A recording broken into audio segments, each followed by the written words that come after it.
So, Jack, you went to Cork in 2019, and did you feel that there was a good mix of vehicle technologies covered at AutoInform Live when you were there?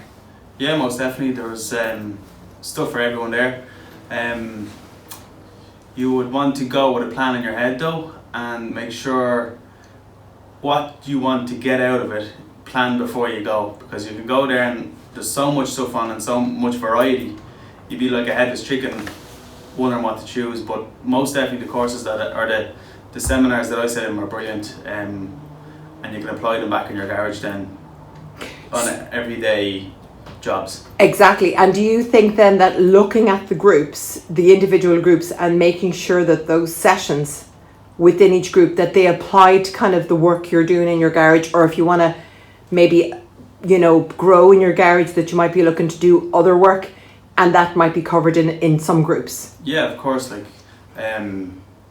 Definitely I would advise, if you're, for instance, if you're doing air conditioning, going to the air conditioning course. If you're not doing it, it's a waste of time going to it.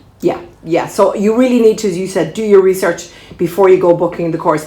And when you were there, did you find the trainers? Was the caliber of trainers good at the AutoInform that you attended? Yeah, of course. Yeah, the caliber was brilliant, and you take a lot out of it.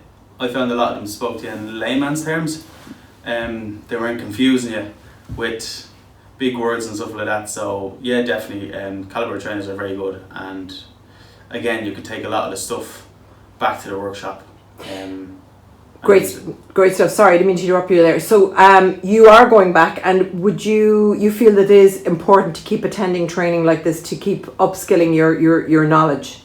Of course, yeah. Jesus, if you don't upskill, you'd be left behind and you'd be closed in a number of years. So yeah, most definitely upskill is the way to go.